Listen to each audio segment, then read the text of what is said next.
Hey guys, welcome back to the channel. In this tech tutorial video, we're going to show you how you can rotate text boxes on a page inside your website projects on Framer. So let us dive into this.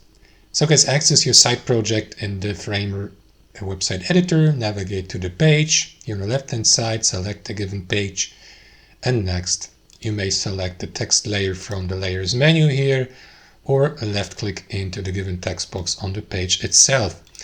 So guys, this is how you can rotate your text box. Hover your mouse over one of the corners of the text box and you will see the cursor changing its appearance to a double arrowed icon or symbol like this.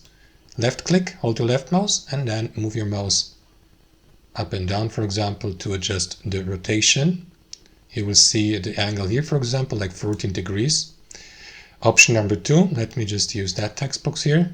Let me change the position to absolute so that I can move the text box here in the bottom left. So option number 2, you left click into the text box, and then here on the right hand side, what you want to do is scroll down and under transforms, click into, or next to it, click into that plus button, and then you may choose rotate.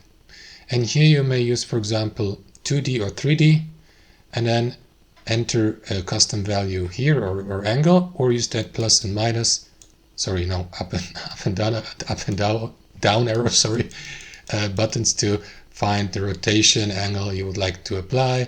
So let us go with 90 degrees. Rotate by 90 degrees, and it would look like this, right? So that's how it works. Thanks for watching. Hope you enjoyed it, got some value from it, and we'll see you next time on our channel.